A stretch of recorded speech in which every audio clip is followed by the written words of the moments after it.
প্রথমে দেখো যেখানে আমি দাঁড়িয়ে আছি অর্থাৎ উত্তর হাওড়া কেন্দ্রের নাম, এবং এখানে লিলুয়ার বি রোড, যেখানে এই তৃণমূল কংগ্রেসের নির্বাচনী কার্যালয়, এই কার্যালয়ের সামনে দিয়ে ঘন্টা দুয়েক আগে এখান থেকে বিজেপির যে রোড শো নির্বাচনী প্রচার তা কিন্তু যাচ্ছিল। এই যে সামনে রাস্তা, ভগবান শাহকে সেই রাস্তাটা দেখাতে বলবো, এখান দিয়ে সেই যে রোড শো যাচ্ছিল সেখানে ছিলেন অভিনেতা রবি কিষাণ এবং বিজেপির কর্মী সমর্থকরা, এবং উত্তর হাওড়ার যে বিজেপির প্রার্থী উমেশ রায় তিনিও ছিলেন। যখন এই নির্বাচনী কার্যালয়ের সামনে আসে তখন এইখান থেকে যেমনটা অভিযোগ বিজেপির কর্মী সমর্থকদের, যে এখান থেকে তৃণমূলের কর্মী সমর্থকরা তারা তাদেরকে উদ্দেশ্য করে জয় বাংলা স্লোগান দেয় এবং পাল্টা স্লোগান দেওয়া হয় জয় শ্রীরাম বলে।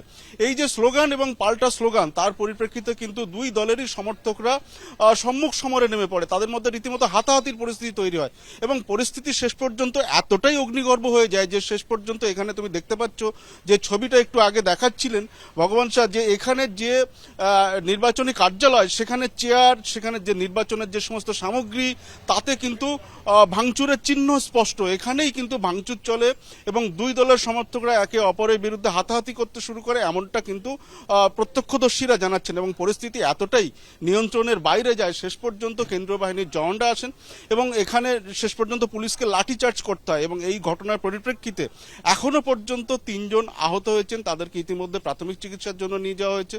বেশ কয়েকজনকে আটক করেছে পুলিশ। এবং যেমনটা অভিযোগ, যে দুটো দলই কিন্তু একে অপরের বিরুদ্ধে অভিযোগ করছেন।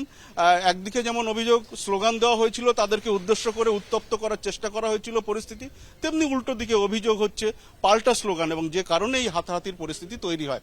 এবং পাশাপাশি এই যে এলাকার ছবিটা দেখাবো, যেখানে কিন্তু রীতিমতো এখনো চাপা উত্তেজনা রয়েছে, এলাকার বাসিন্দারা তারা কিন্তু দূরে রয়েছেন এবং এখানে পুলিশ মোতায়েন রয়েছে, নিরাপত্তা বাহিনী মোতায়েন রয়েছে, যাতে আবার ফের কোনো অপ্রীতিকর পরিস্থিতি না তৈরি হয় সেদিকে নজর রাখা হয়েছে।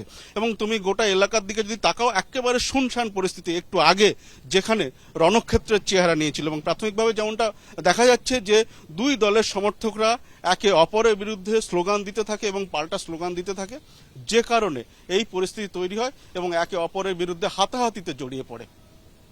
দুদিন বাদে দ্বিতীয় দফায় ভোট রয়েছে হাওড়াতে এবং তার আগে তুলকালাম বাঁধলো হাওড়াতে। বিজেপির প্রচার চলছিল এবং যে প্রচার চলাকালীন বিক্ষোভে তৃণমূল কংগ্রেস।